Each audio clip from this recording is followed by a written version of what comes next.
Okay.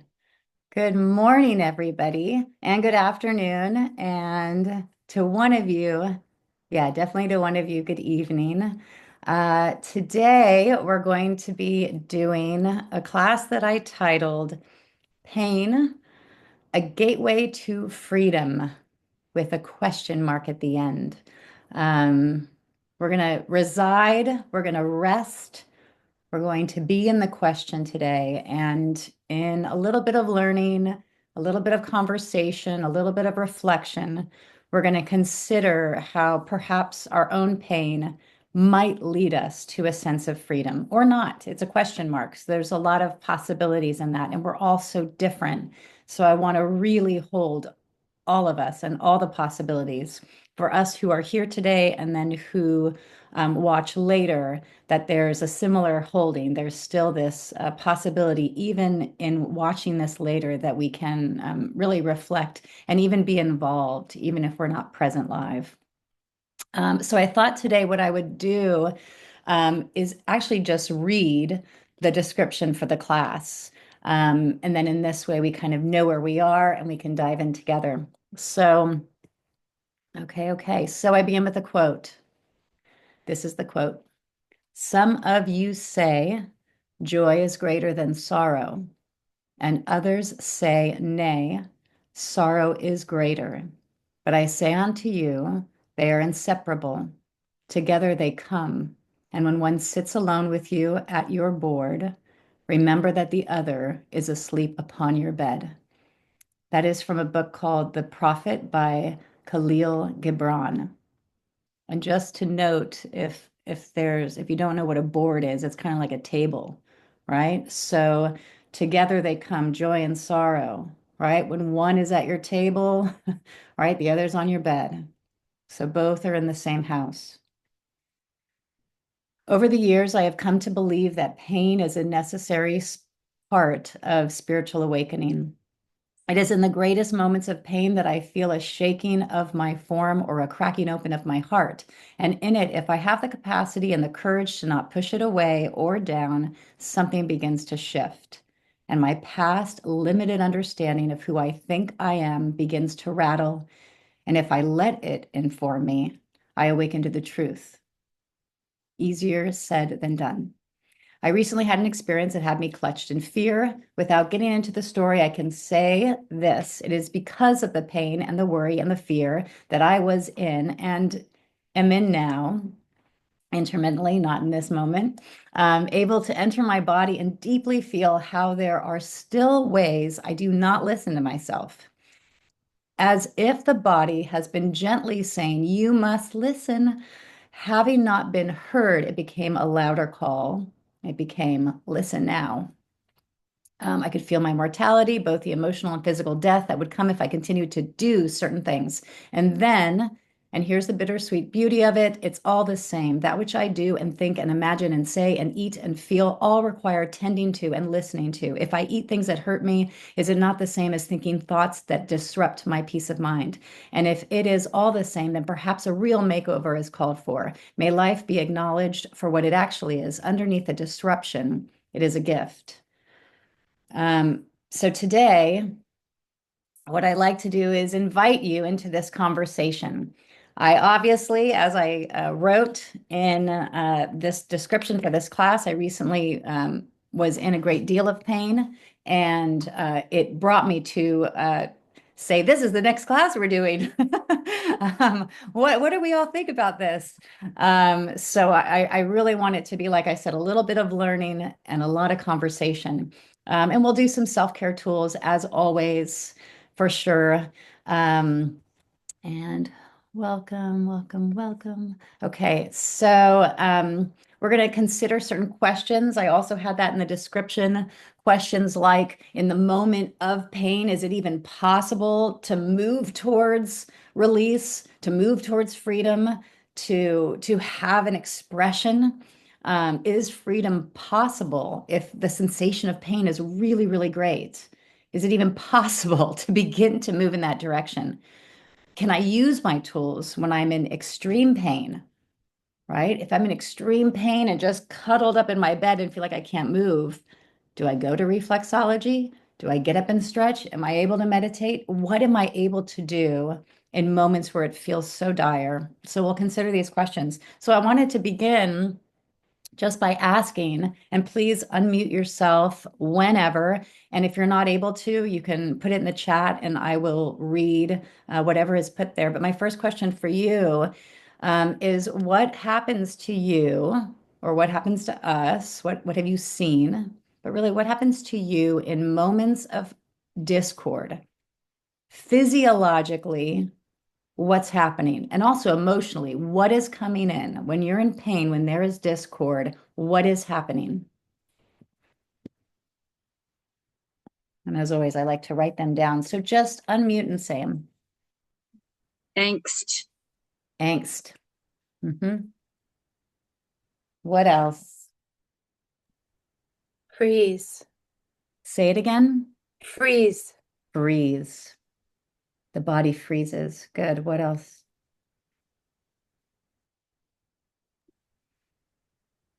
Anger at not being able to control. Mhm.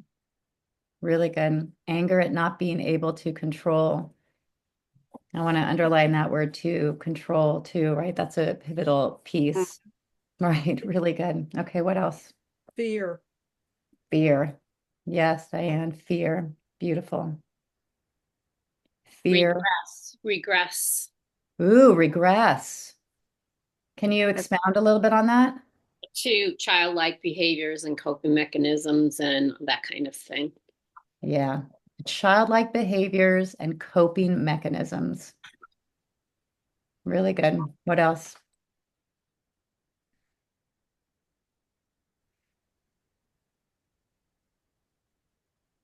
Loneliness. Loneliness. Yeah. Maybe even a feeling like there's nobody will understand, maybe, or I'm just nobody will get it. Nobody has this type of pain that I'm experiencing. Hmm. Yeah. Good, Mary. What else? Helplessness is the other thing too. Yeah. Helplessness. Yep. Helplessness, hopelessness. hopeless. Yeah. Hmm. All right, and a couple in the chat. Miserable and victim mode. Yeah, that poor me, right? Miserable. Yeah, that victim mentality, that victim mindset. Really good. Dysregulated, totally. Anger. Anger, yes. These are really good. Anger, fear. What other emotions come in? What other things do you feel when you're in pain, emotional, physical, or otherwise? What are those emotions? Sadness. Sadness. Yeah. What else? Surrender. Ooh, surrender. That made me inhale. Yeah, really good. Surrender. We're moving our way into the question mark of today. Surrender. Okay. Grief. We'll put that with sadness. That it will be unending. Ooh, yeah. That it'll be unending. That's a powerful statement. Yeah, really good. That it'll be unending. Yeah. And that's really right, what Sharon was saying about that also control, right? I don't have control. This is never going to end. It's never going to stop. And what does that mean? Did we say worry? Yeah, like what does this mean? What is this diagnosis? What is this word that's attached to this pain? And what does that mean for me? We go down in Buddhism, there's something called the first arrow and the second arrow, right? The first arrow is the pain, the thing that happened. Something happened and it's painful. The second arrow is the suffering. The second arrow is, I think of it like if I were to go skiing and I break my arm and my hand, I'm like, that's painful. But the second arrow is, oh my God, I'm not going to be able to work. I'm not going to be able to afford my rent. What's going to happen? What about my job? What about that's the suffering. So there's also this distinction between the pain itself and then this kind of secondary thing, which we're getting into, right? This fear, this anger, this worry, this sadness. Tell me if this is true for you, but I feel like that's not instantaneous with pain. That comes little, at least a hair later, right? It's after, because when there's pain, I got to deal with it right away. It's only when I've kind of been with that pain for a while that I start to drift and dream and think I'm going to die. And, I get into that place. Is that also true for you? Mhm. Yeah. Yeah. Mhm. You're searching for answers. Mm. Searching for answers. Yeah. So searching for answers is a good one. And then what comes for me after that is how can I use my pain to benefit other people that are having the same pain? Yes. Very good. How can I use my pain to benefit? Yeah. Someone else with a similar pain. Yeah, this idea that I was hearing someone talk about this just last night. If I become a clear channel, if I clean and clear all of this, I become a channel, and everything that happens to me is happening so that I may help somebody else, that I may be of service to somebody else. That's power. Yeah, really good, Wendy. Great. So Chantel, you're not distinguishing between emotional and physical, I'm right? not, not right now. Yeah. Well, what do you think about that? Yeah, it's interesting because they different? Not really. I mean, I think they can be. I mean, I think from Hmm. emotional, I that for me, there's more of like just wanting to give up. There's that victim. There's like, I can't do this anymore. Yeah. How am I going to do this? You're this whole like, okay, it's overwhelming. Whereas the physical, I mean, and I think the physical pain can be that way too, where it's like, is this ever going to end? But there's something about the emotional pain for me that's deeper and harder than the physical. Yeah. Great. So good. Okay, for everybody else, who would agree with that the emotional is harder than the physical? Absolutely. Yeah. Who else? It And you could, depends on how much pain it's inflicted. I mean, that could be maybe as you're trying to deal with the pain, like immediately, you're not even thinking about, I don't know, if I'm just been jabbed with something or broke something on my body, I'm like, okay, how soon can I get this? How soon can I feel better? So my thoughts are just with that pain. yeah. I just recently had an experience, so I'm speaking Yeah. from experience on just that. That's just me, what happened to me. So Right. So like that physical pain happened, it's just like, what can I do? It almost goes into resolution mode. Right. like, okay, or how could at the same time you're feeling all this pain, you're like, how did this happen? Y'all it's just unbelievable. Everything is just you're questioning everything and everything's coming in all at once. But Wow. That's good. Right. Questioning everything, and everything feels as if it's happening all at once. It's overwhelming. Someone said that earlier. it was Yeah. very overwhelming. Okay. Really good. And then in the chat, yes, emotional can also be a baggage of physical. Yeah. Right, they're both in the house, right? One is on the table, one's on the bed. Right. Good. Any other words or insights that come into mind? I also want to throw on this um, page because we have fear and anger and sadness, grief, that also things like shame, guilt, jealousy, these are all, in my experience, these are painful feelings that come in that don't feel good. And what doesn't feel good is at least somewhere on the scale of pain, depending on how deep I go into that shame or how deep I go into that jealousy. It can be, and it's so interesting, the words we use to describe a emotional sensation, we'll use the word crippling, right? This idea that, or that I feel collapsed. This idea that we use these physical gestures to describe an emotional experience. And it can inform the other, right? It can make one sick, right? If I'm just sad and so right. Lori's shaking her head. Yes, so sad, so angry, I will get sick, right? My immune system will not be in tip-top shape. I inevitably, and I say that ring an affirmative because it's happened again and again. Just like when we're stressed, and then we get sick, or we stress, and then we stop and we get sick. We go on vacation, we get sick. All right. Any other words to throw upon the wall before we move into this more?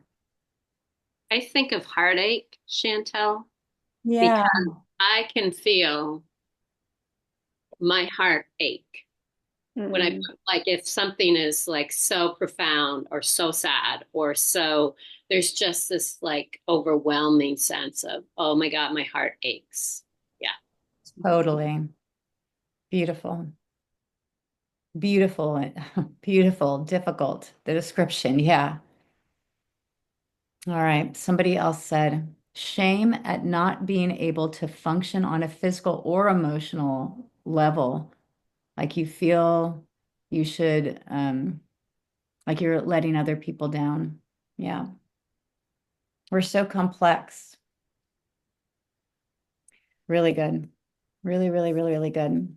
Um, this morning I woke up thinking that everything is really the same, as I mentioned in the description for this class, that I must, and as I think all of you know, I always speak from the I. I won't, as much as possible. Sometimes I catch myself. I try to never use the word you because I want to always own what I'm saying. And so if you don't yet know that about me, I think all of you have been in my classes where I bring this up, my live classes, it's like a big thing. We talk about it a lot. How can I embody the I? And the more I embody the I and I say, I feel like this, I will feel what I'm saying. When I say you, it kind of displaces it. I'm putting it outside myself. So as much as possible, as I heal myself every day, I take ownership of my feelings. So I must care for everything within and around me, right? This is a biological system. This thing I got is a biological system, part of an ecological system, part of ultimately a solar system, right? We're encapsulated within systems. So I have a responsibility to take care of this. Also, I believe I have a responsibility to take care of this, what is within me, inside me, and also what is around me, both very close and further still. I have a responsibility to take care of these systems, this world I live in, right? So now the interesting thing about that, and we're not going to talk about prevention today, but prevention of pain ultimately might mean simply just taking care as best I can, really listening to self before something turns into something that's unmanageable and what was the word someone used? Overwhelming. So I want to talk a little bit about the brain, and then we'll move into some ideas we have about what we can do about all of this pain that might move through us emotionally, physically, energetically, otherwise. So the brain is this remarkable organ, right? It's a complex network of like intricate parts that together make up a system through which imagination, creativity, decisions, memory, everything is possible, right? So this unit is informed through a relationship with the spinal cord. So this brain, right, this complex network is, and that which is possible, right? Creativity, discernment, decisions, memory, etc., is informed by the relationship it has with the spinal cord. So together, the spinal cord and my brain make up my central nervous system. So we have this, it's an electrical network, right? Just like a light switch. So it's this electrical network within that interrupts or interprets rather. It interprets color, shape, form, movement. It makes sense of all this external data that we're all looking around at right now. You might be looking at me. If you look around for a second around your room, what is making sense of all this stuff in your room? Or if you're outside, what's making sense of it? What makes sense of it is this internal process, our central nervous system, our spinal cord and brain. So the beautiful thing about the central nervous system is that it has an incredible, and I would say somewhat singular task, though we use different words to describe it. It's quite singular in my brain. So the brain, this head brain, is the place where messages, right? Like a message, like a phone message that you get, signaling stuff from the outside, the brain is able to receive those messages. It's able to process those messages. It's able to store certain messages, right? It wants to store memories for later retrieval. So it has the ability to retrieve what it stores. And it's a place where responses might be initiated. Okay, so the spinal cord, I always call it like this informational highway. And I think I got that years ago from one of my massage teachers in San Francisco. She called it something similar. Maybe she called it the electrical highway, but this informational highway, right? It's like a road by which the data is transmitted from external to internal. So we have all this external stimuli, these external senses by which we can see and smell and taste and touch and hear. So we have those external senses. We also have internal senses, right? So some of our internal senses, which I'm sure some of you know, are interoception, which again is one of those things I bring up in so many of my classes because I'm captivated by interoception. There's also proprioception and also vestibular sense. Those are our three kind of internal senses. So we have the external senses that we all know and love and talk about, and then we have these internal senses as well. So interoception is the one, if you haven't heard me talk about it before, it's the ability to sense internal physiological processes. It's the ability to sense, it's a sense, internal physiological processes. What do I mean by that? It's like hunger, thirst, even certain organ expression, certain organ states, right? Like, oh my God, my bladder's really full. I have to pee, right? The beating of my heart, I can sense and feel what is happening therein. That's interoception. And of course, there's also this ability, which is interesting because we brought up emotional kind of pain today as well.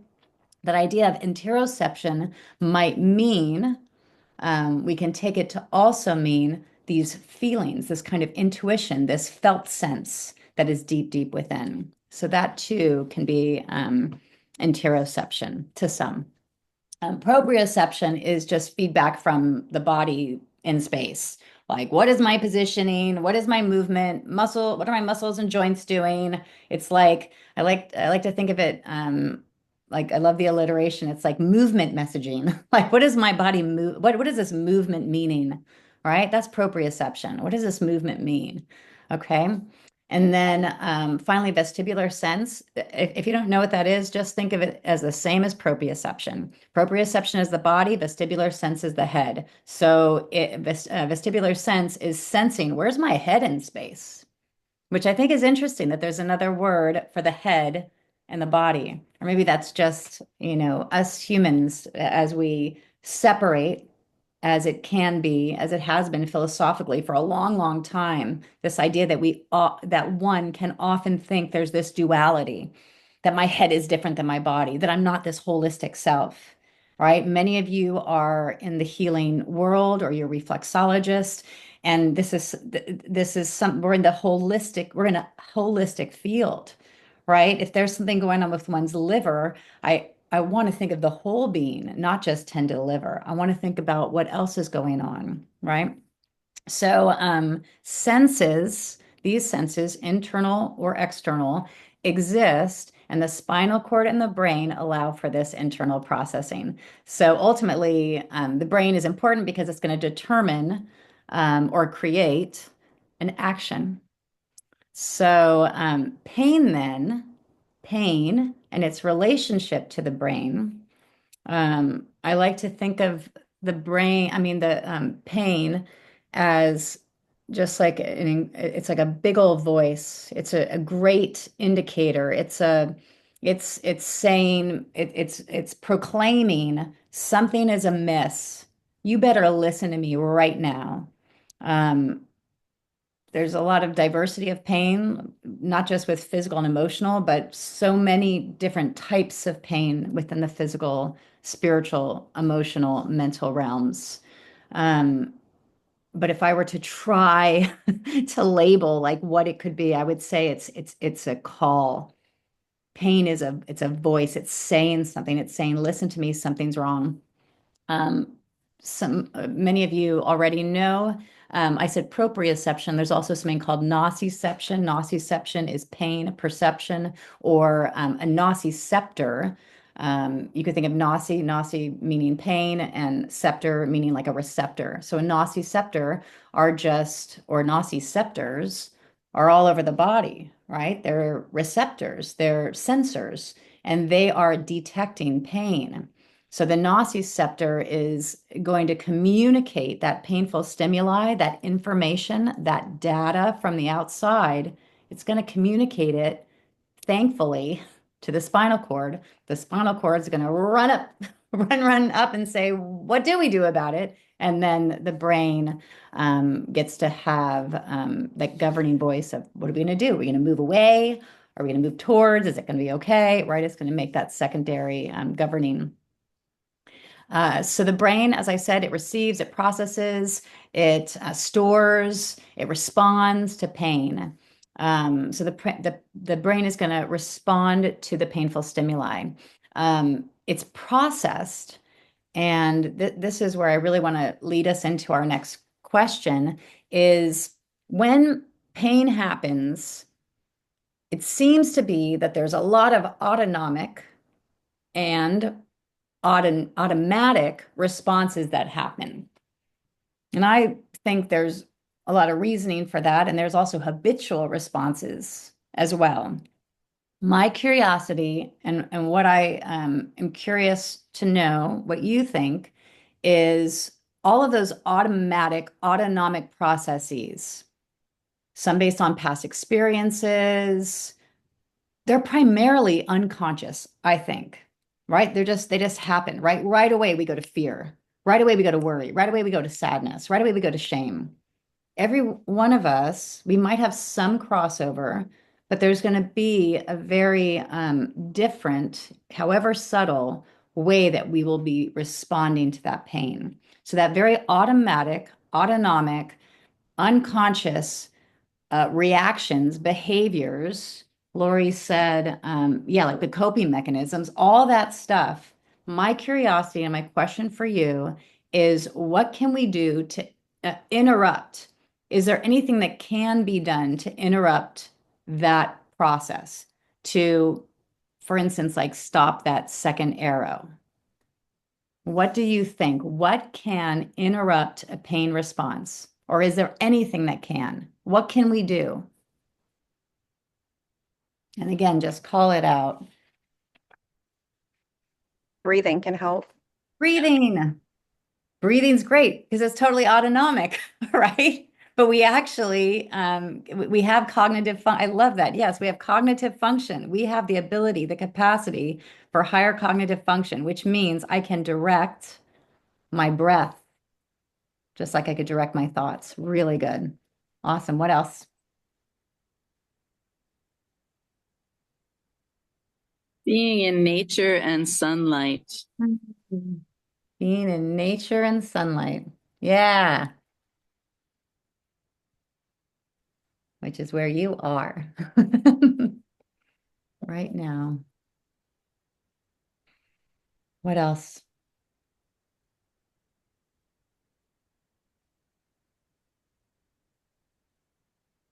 And you could also write it in the chat. I think also not being alone, being with others in support. Okay.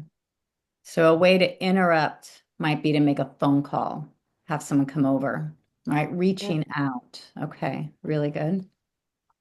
I just think too about like the Asian culture and how they're familial, or even the Mexican, right? The South America, everybody in America, right? We're more in solitude, which is really hard when we're in that situation, I think.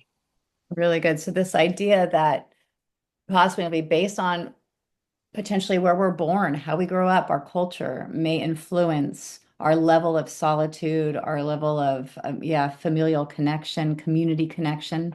Totally. Yep. What else? Movement. Mm, yeah. All right. We got breathing, nature, sunlight, community, reaching out, movement. Is that for more like like that it's chronically going to happen? You're not talking about like immediate, like acute, I'm in pain, I just hurt my leg, I'm going to go out and walk in the sunshine or breathe or like Great. Yes, yes.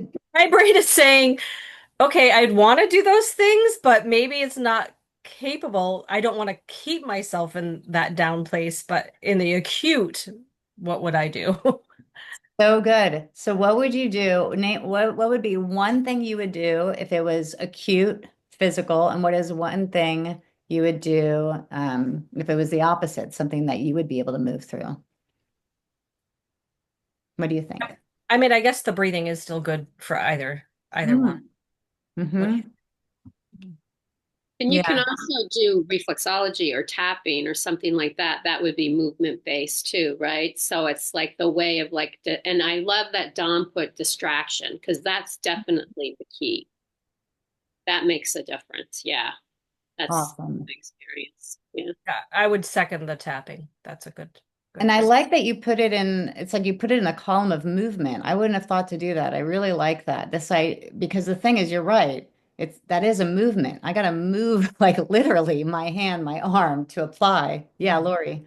And the other thing I think about this is energy because of like when you think about fear and pain and a lot of the things that we've discussed, there's lower energy vibration. So any way to increase the energy vibration, whether it's bringing joy, whether it's movement, where music, like I have to put on music a lot to kind of just change my mind and to get my mind off of some of this stuff. So it's like what are the things to do? Guaranteed, a lot of times I don't do them because it's not until I'm really, really in that place of despair, like even those places of emotional despair, I won't call people.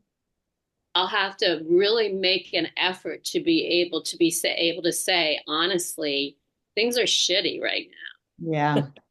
And that's hard to do because there's the vulnerability of like, oh my God, I shouldn't feel this way. There's the shame, there's like a cascade that happens and that can happen in that lower vibration. But if I go to the higher vibration things of where there's more movement and there's more of this level of like, okay, I'm breathing, things are going to get better. Let's think about like, let's go to gratitudes. What am I grateful for?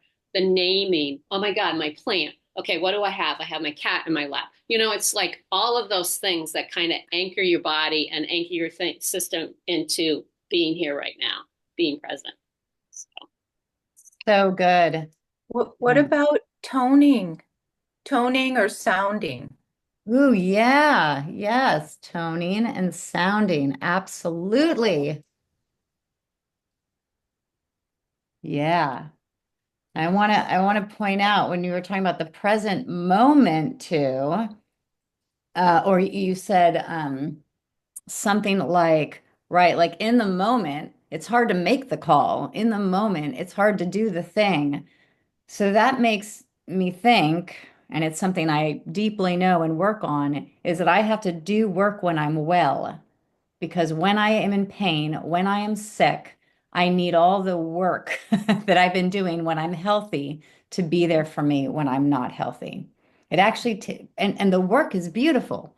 The work is, yeah, oh gosh, what did you say? You were talking about naming. The work is maybe every day in, uh, s- uh, well, Lori, is definitely in, I teach a Reiki program. That's what And I was going to say. yeah, I'm like, is she trying to say Ricky? But I'm like that. I can't, when I'm in immediate pain, or even as it's subtly going away, or ever how long it takes, it my brain is not saying what it knows will yeah, work. And it's like it's way in a room way over there somewhere, and I know it's there, but I'm in so much pain I can't. It's like my brain saying, okay, let's deal with this right now. You can use the Reiki. I mean, I don't even know what it's saying, but I know the Reiki's there, but yes. it's like it's not coming to me automatically as much as I do it for everybody else. Yes. We have to make, oh God, there's a great quote. Maybe it's Carl Jung, something about we have to make the unconscious conscious, or Yeah. else we will, who knows that quote, or else we will call it fate or something. Does anybody remember that quote? I'll find it and I'll put it below this video when I post it. It's something like, well, the first part of that sentence isn't really important. I have to make the unconscious conscious. I have to know myself. I got to know what I'm dealing with. I might know that when I get sick, I don't do X, Y, Z. So when I am well, I'm going to cultivate the capacity, the ability to do those things. So in that moment, I know myself and I'm going to do it anyway because I know that that's what my body calls for. And that It's energy. Yeah, A go ahead. habit, creating a CG habit. Young. Ooh, say that again. Making a habit? It's like creating a habit Creating, yes. Creating a habit. Yeah. because Diane, you forget, like, oh, I have all these It's C tools available to me, but you forget them. isn't so that funny that we forget them? Yeah, Diane. it's C G Young, Oh, Jun. it is. It's Jung. What is the whole sentence? Until you make the, oh, wait a minute, I lost it. Oh, wait a minute, let me get back. Until you make the unconscious conscious, it will direct your life and you will call it fate. Oh, isn't that so good? Mhm. Yeah, it's such a good one. Okay, really, really good. Um, that thing, so in the Reiki program that I do, we get together after when people are in the program and afterwards, anyone who's ever taken the class, we get together 4 times a year, like quarterly. And we do a Reiki circle. And I've now gotten to the point where people who have moved through the program and students will lead it. And one of the people in the class did a what was it, Lori? It was like a Sufi breathing exercise. It was so amazing. And then she added some movement, and I wrote it and I put it on my door. My door luckily has glass there, so I could see outside into the garden. And then there's this little piece of paper that I tape there that tells me when I'm breathing in this way, I'm going in through the nose, out through the mouth, and in through the mouth, out through the nose, in through the mouth, out through the nose. And that is something that I can do, an example of what I can do daily to prepare me. And it might be something that comes to mind when I'm lying down and feeling god awful, that I have access to the yes through the inhale through the nose, out through the mouth, and I can become a little curious in a moment of pain. Heather, what were you going to Mm. say? I was just gonna say that some people's form of dealing with pain is to not try not to feel it at all, to Yeah, try to block it out. But I think in the class that you're doing here is showing that we do need to um, sit with it, work with it, because just pushing it into ourselves and away from it's pushing it away from us, but it's not actually getting it away from us. yeah. So.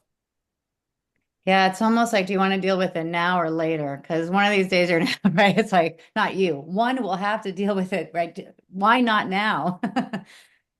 Maybe. There's also a time when pain is so great that it is essential that we distract. It is essential that we scroll. It is essential that we fidget. It is essential that we watch a television show. There are time, this is a tool and it should be used. I believe in it. It just, for me, when I think of balance, I don't want to do that all the time, but it may be really necessary in a moment where I just can't be thinking about this right now. Ultimately, I'm so aware of what I'm doing when I turn on the thing that I usually pause right in the moment, right as I'm turning it on. I pause and I'm very aware of what I'm doing. So, whatever I'm doing, at least I'm witness to myself and the tool that I'm using, whether it's one of distraction or one that is a movement towards healing. And Chantel, I think is important. Distraction can be a movement towards healing. Yes, absolutely. And you know, one of the things that I'm very much aware of is giving myself permission to just do even something really small. Like it doesn't have to be this big thing of like, you know, today I'm in this much pain, so I'm just going to do this and see how this feels. And that's okay. Yes. Yeah. So, so good. Admit. Um, what you said, I think, is really important on a lot of different levels too. This kind of real awareness and acceptance of what one needs, and it requires just that listening of and I actually think it's all little thing. The little things are actually way better than any kind of big thing, big gesture. Last night, I have this pain that's been moving through me, and I was like, I'm gonna do this thing. I'm gonna press here and I'm gonna move it. Like I'm gonna like visceral massage. I'm gonna cure myself. I was very ego driven. And as I was doing it, I was hurting. I wasn't doing it too hard because I can't, but I was kind of hurting myself. And I had to keep on stopping myself. And finally, I stopped myself enough to hear that this was not the time. Don't do this right now. This is not the time. And all that was required was like gentle fingertips, like just and that was it. And nothing else. And nothing in my brain, nothing pushing on my body, but just this delicate way that it wanted to be met. Just like sometimes even a hug is too much, right? Sometimes just looking at someone at a good distance, someone then feels heard, held, seen. So for whatever reason, my body was like, don't get closer. Fingertips are okay. Can you do fingertips? I'm like, yes. Yes. Ego, go away. Fingertips, yes. You know what I You're mean? protecting yourself. Yeah. Protecting and loving self like a friend. Like my body can be my friend that I'm listening to instead of if my friend was like, please don't hug, please don't squeeze me hard. I broke my one of my ribs or something, right? I wouldn't be like, oh no, Right. let me get in there and try to. And you know, Sharon, this is how I feel about our practice, the practice that we get to do in reflexology, is I don't want to push and create pain and say, oh, no pain, no gain, let's get in there. It's the opposite. It's I'm listening to the tissue. I'm listening to what it's telling me. Yeah. Yeah. All right, really good. So I just want to call these out loud. Really good. Breathing, nature, sunlight, not being alone, reaching out, calling, being aware that maybe we're that one might be really in solitude or feeling lonely. So again, yeah, reaching out, tapping, reflexology. So like some tools, movement, being in the present moment, and sounding, toning. Anything else? Any other spaghetti on the wall?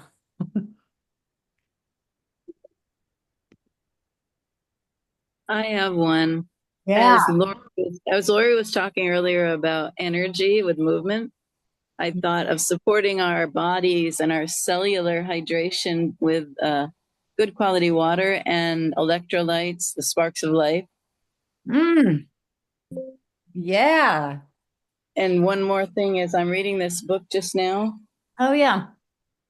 Mm-hmm. Wow, Heard this of it. guy, I think he's an MD, but Mm-hmm. this book is so good. Um, And one of the things he talks about is the breathing, and that when we inhale nitrogen, hydrogen, oxygen, and carbon. And those are the building blocks of our proteins. So we're helping our body rejuvenate just by the deep breathing or the inspired breathing. Gorgeous. Yeah, we're breathing in water. There's mo water molecules all around us, right? Really incredible. And this bringing up of, I just, when you pulled that up, it's like cleanse, which came up earlier, we were saying, right? We must clean and clear.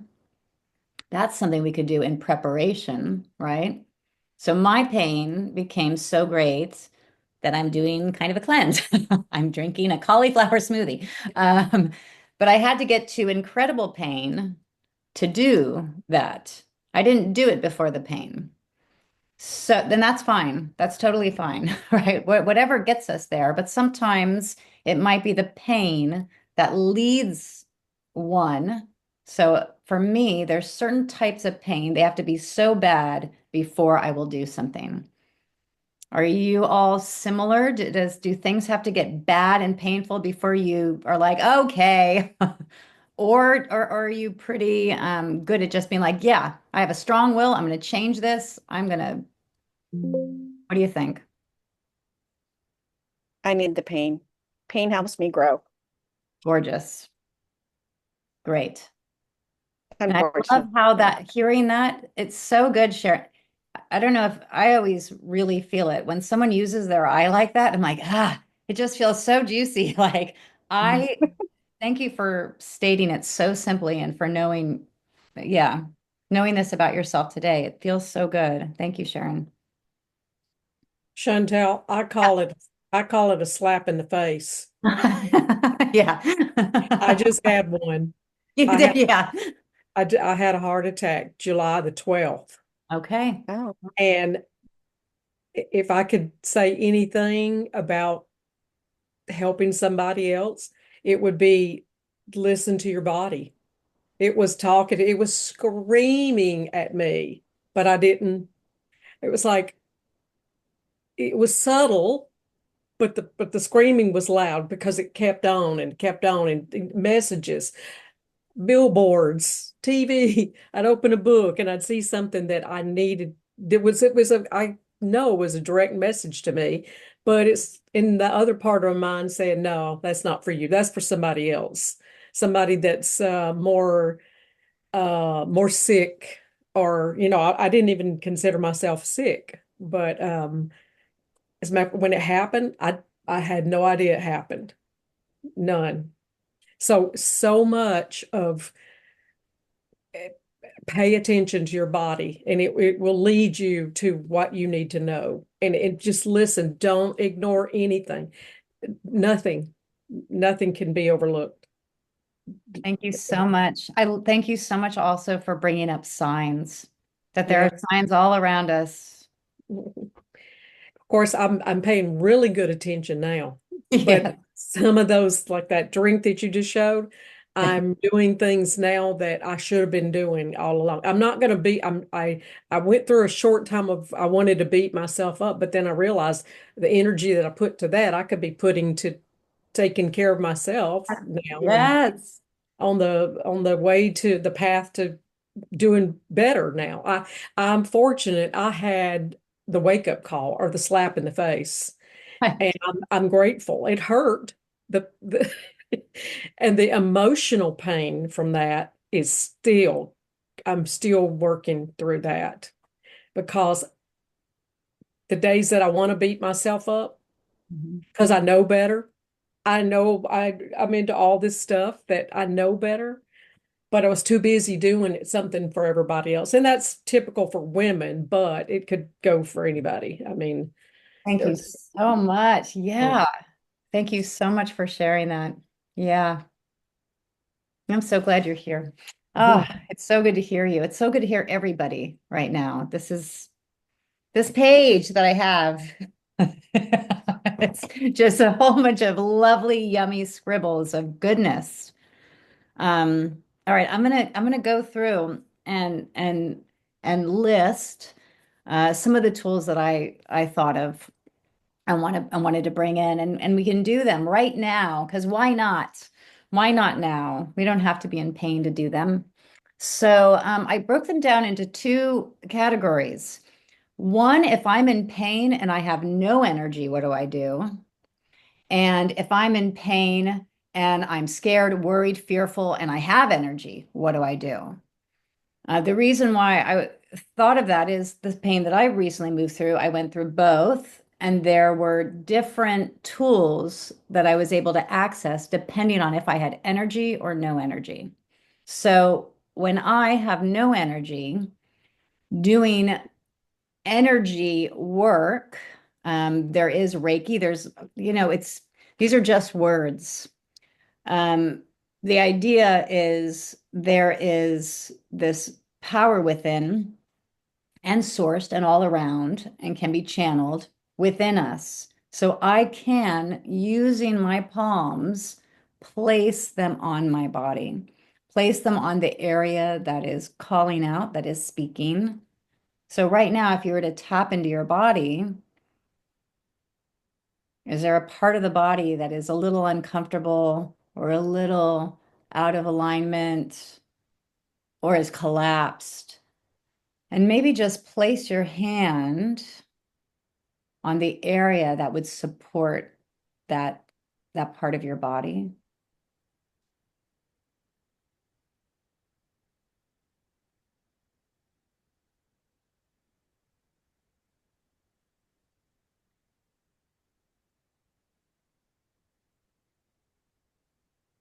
And then you could even, if placing hands on or palms on is too much, you could just hover above,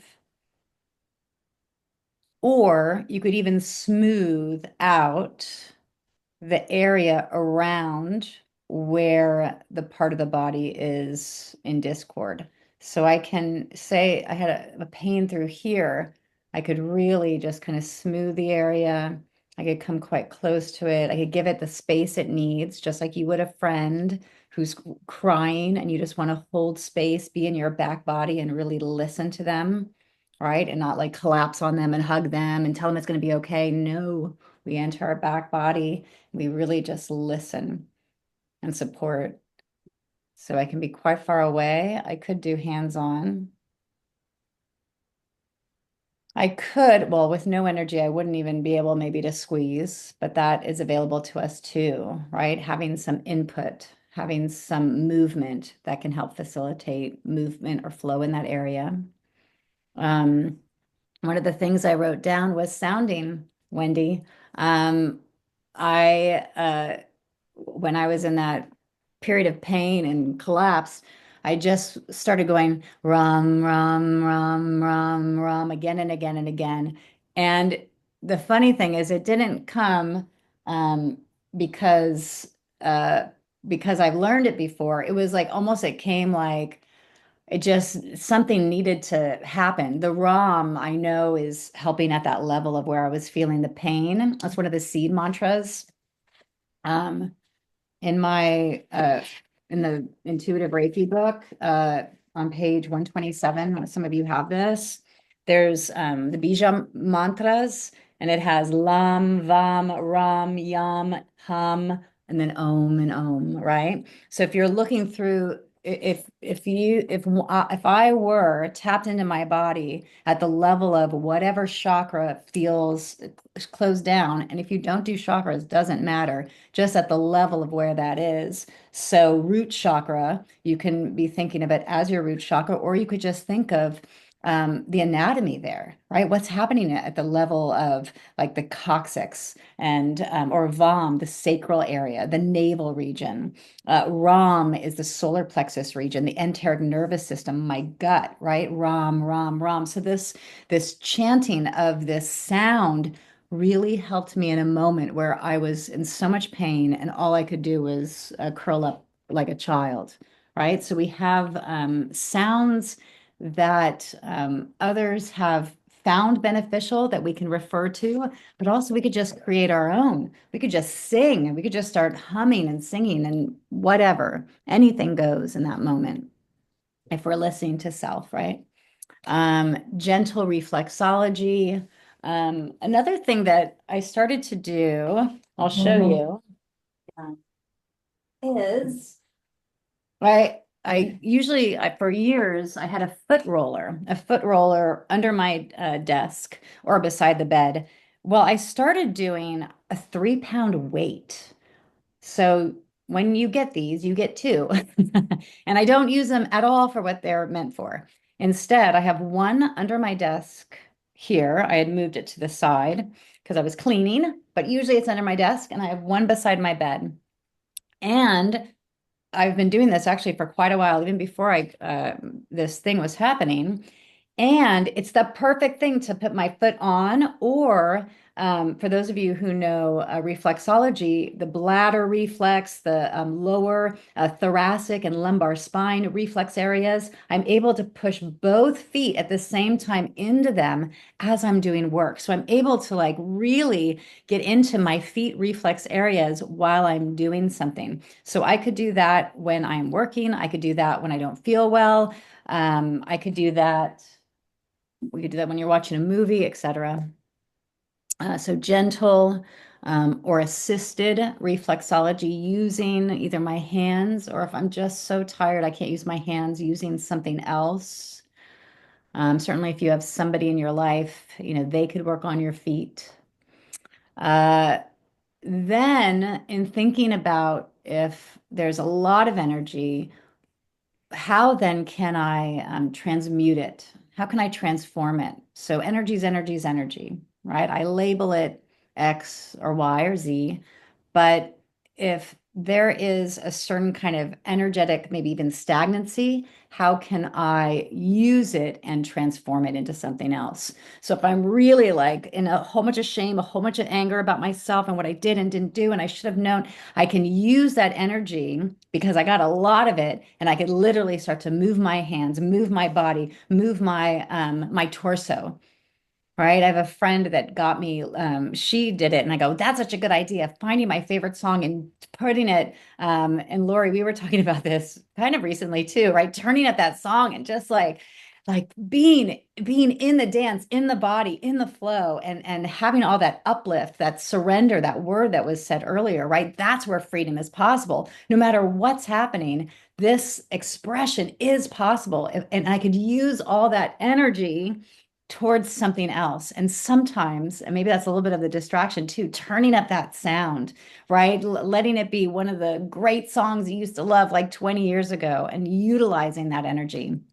Another option would be like a psychic, what it can be referred to as psychic surgery, right? Actually using your hands, like in Qigong, you might do it like these are like sword fingers. You might do it to like, I don't ever use them like this. I like to sculpt. So if there's something in my body to sculpt and imagine it going out and away, right? In there's a somebody named, I think it's Dr. Leaf.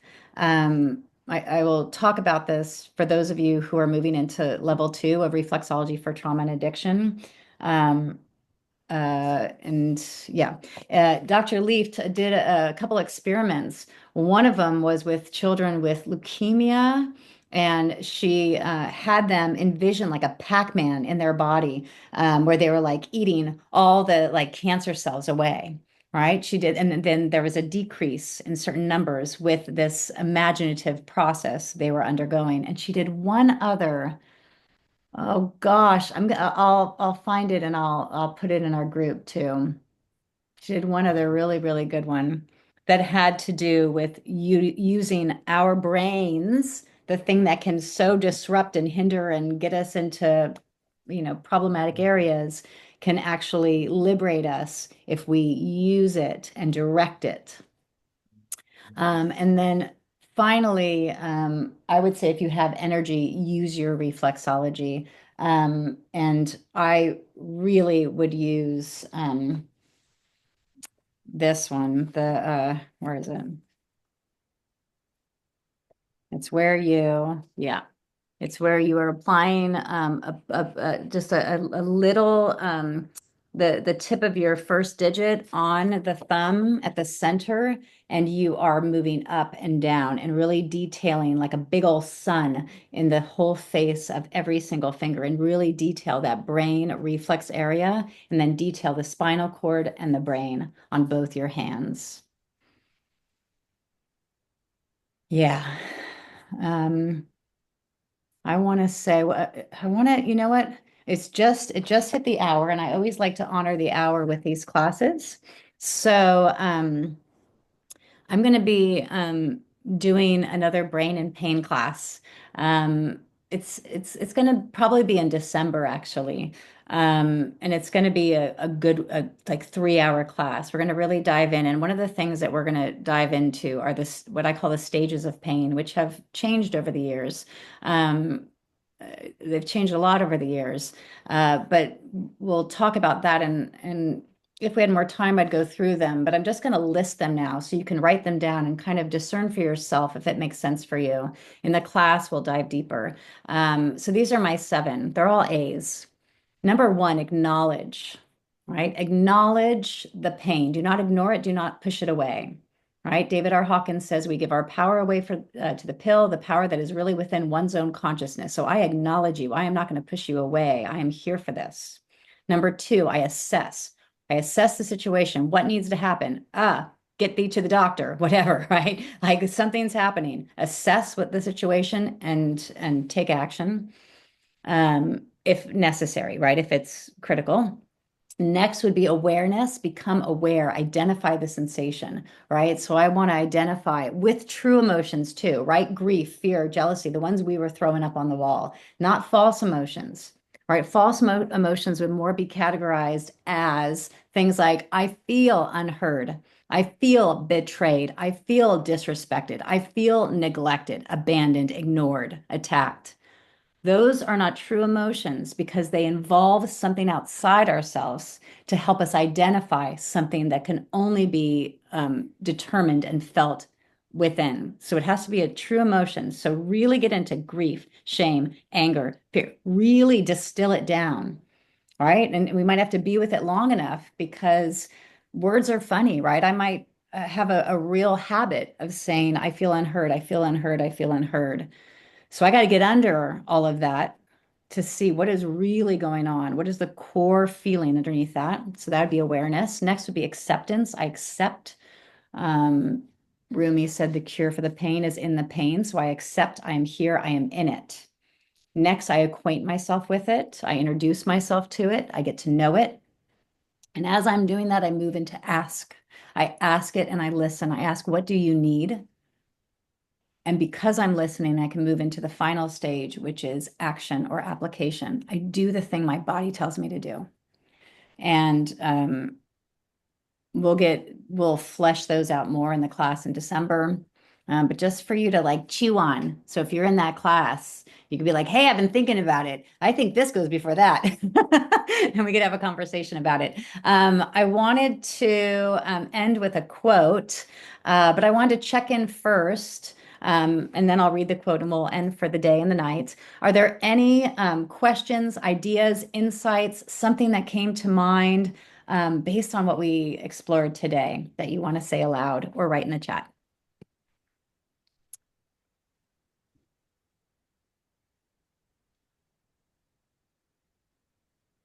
I would like to throw in that it would be so, and most of us probably do, but have a team, have somebody that you may have to make that call to get that team in action, but have that person call this person and send that, like the people. I also know so many people that know Reiki. I could have had people working on me, and actually, I'm pretty sure I did. I know a lot of prayers went up, but I had people working on me that did know Reiki, and but just to know, I found most of this out later on, but just to know that you're being thought of, uh, comforted in a way that you're not even aware of yet. And I swear some of my healing did come from other sources. I know that already without question. But Hmm. just have a team that you just could call one person, that person could call somebody else.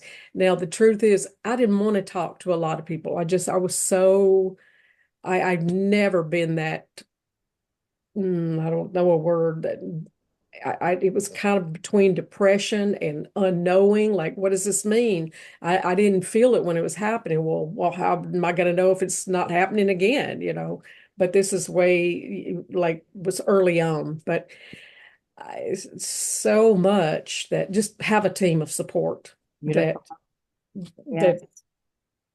that, that they understand when you say, I just don't want to talk right now. Hmm. Um, they'll understand. That's the team you need. Beautiful. All right. I'm adding it to the page. Yes. Anybody else? Any last insights before we quote and close? I do. I What? have, I do. I have something to add. Okay. Yeah. I have a family member, and I've tried, and that family member's families have tried to help this person, but to no avail. This person won't let me do reflexology on her once she experienced it. She shuts down at every turn, and so I feel like I'm at a loss for how to even do anything with this person and make them realize their unhappiness is within them to heal.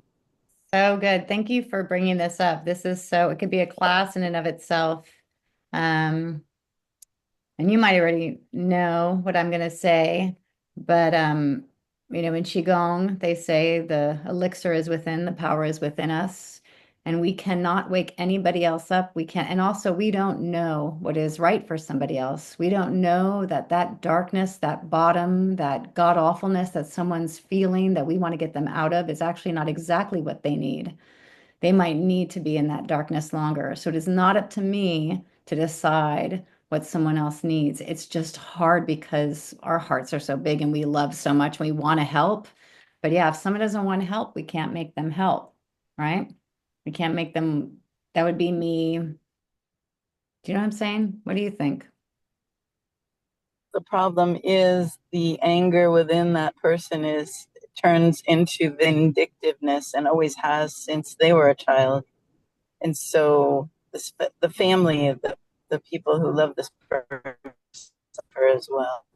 Yeah, it's so hard. I mean, I personally believe we have to let somebody just be. And what I can do for my body, for myself, for my little world is to be the best human I can be, the most kind, compassionate person where I work on myself. And I have to always stay on my side of the street and not try to clean up anybody else's, which means that for me, if I'm triggered by what someone else says or does, or someone's behavior makes me feel hurt, or someone else gets hurt by someone else's behavior, it is only what I have control over is me. That's all I can control is this. I can't make someone else nice. I can't make someone else eat differently. I can't control. Sharon, you said that earlier, right? Control. It's a big old word. It's a big old important word. I would feel more comfortable if I could control everybody to behave in a certain way so that I feel okay. That's not the reality of existence, right? Mhm. I have to work on myself so I am okay in my body. I'm going to take care of my body, my cat, my home. I'm going to clean my corners. I'm going to open my cabinets. I'm going to clean underneath the shelf, just like I'm going to clear my gut, right? I'm going to work on this. That may inspire somebody else, right? It's like, oh, what are you doing? Right? I started drinking all these cauliflower smoothies. They're like, what are you doing? You look so shiny and good. Inspired. I'm like, I'm taking care of myself. Well, what are you doing? Well, I'm doing this. Can you send that to me? So I become the example and I'm no longer reaching out to someone else. But that's hard because, again, we care so much. Lori, what would you say about it? So I had a situation happen very similar. Well, my mom fell and we had to take her to urgent care. She's a stubborn 87-year-old woman, and she uh, And she was, having a hard time with it. And I got her in her bed. And after we got home from the urgent care, everything was okay. She had to have she had skin tissue that was pulling away, and we had to wrap her up with a gauze kind of like Curlex stuff, and it was really tight. And she was bitching and moaning about it, and touching everything was like, and she just was really having a hard time. And I went to touch her feet to actually do some pressure points, and she pulled back and she yelled at me. And I said to her, and I don't know where this came from, but I said, Mom, I know you're in pain. I know you're afraid, but you cannot take it out on me. And I walked out of the room. And so that's what I'm thinking, Mary, when you're talking about this. Like, it's like when there's a situation where you're pushed up against another person, for me, it was honoring myself. Of course, afterwards, my mom apologized. We had this, like, we were crying, where I said, I'm sorry, I love you, all this stuff happened. But I had to, at that moment, take care of myself. And it was just too much. And I also was afraid, I'm watching her, deteriorate, and it's really hard to see. But at the same time, I have to take care of me. So that is what, I would say is, when for the family or for you, it's just limits might have to be set. But that's what worked for me in that situation. So good. So good. I'm also thinking about divine timing, right? This idea that there's something at work here beyond me, right? I'm plant-based, right? I eat vegetables and fruits, and I don't eat meat. I'm not going to push that on anybody, right? So, because if I say you need to eat, that's the you and the I, right? You need to eat. You shouldn't have steak. You're going to die of no. It has none of my business, right? What is my business is what I put into my body. And actually, and I have a lot of friends. I have friends that'll be like, "Oh my God, I made this chicken fajita." They'll send me a picture. I'm like, "That looks great. That looks so good. It does. It looks really good. Ooh, it's a Cuban style. Yum, yum, yum." And I'm not even going to say, well, I'm not going to do that because we're all on our own journey. And I respect you too much. I respect you too much to try to make you more like me because I don't know what I'm doing either. We all don't know what we're doing anyway. So we're going to do the best we can taking care of ourselves and honor somebody else. That feels real good. And I love that, right? Somebody says, no, you got it. You don't want reflexology? You got it. I respect and I love you. No problem. And then what I can say is, I'm here if you ever want it. And then I'm done. My hands are clean. I want someone to know that I am here. My hand is always outreached. I am always here if you need me, but I'm not going to push myself on you. It goes back to listen to your body. Yeah. This class I was going to call pain, listening and responding because it's listening. I changed it because I believe that there's this real chance, right?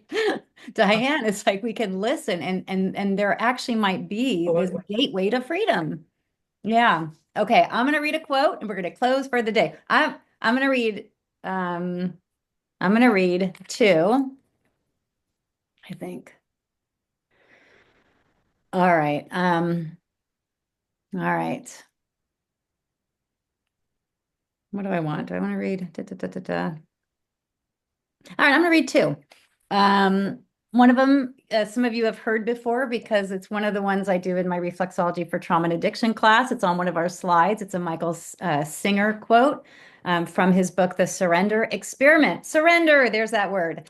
The practice of surrender was actually done in two very distinct steps. First, you let go of your personal reactions of like and dislike that form inside your mind and heart. And second, with the resulting sense of clarity, you simply look to see what is being asked of you by the situation unfolding in front of you. What would you be doing if you weren't being influenced by the reactions of like or dislike? Following that deeper guidance will take your life in a very different direction from where your preferences would have led you. That is the clearest I can explain my surrender experiment, and it became the foundation of both my spiritual and worldly life. So that idea of letting go of pain is bad, not pain is good. So we let go, we relinquish our ideas of like and dislike, good and bad, right? Black and white, and we rest in the present moment. And the final quote I will read before we close today is another one from the Prophet by Kahlil Gibran. And a woman spoke, saying, "Tell us of pain." And he said, "Your pain is the breaking of the shell that encloses your understanding. Even as the stone of the fruit must break, that its heart may stand in the sun, so must you know pain. And could you keep your heart in wonder at the daily miracles of your life, your pain would not seem less wondrous than your joy. And you would accept the seasons of your heart, even as you have always accepted the seasons that pass over your fields. And you would watch with serenity through the winters of your grief. Much of your pain is self-chosen. It is the bitter potion by which the physician within you heals your sick self. Therefore, trust the physician and drink his remedy in silence and tranquility. For his hand, though heavy and hard, is guided by the tender hand of the unseen. And the cup he brings, though it burns your lips, has been fashioned of the clay which the potter has moistened with his own sacred tears.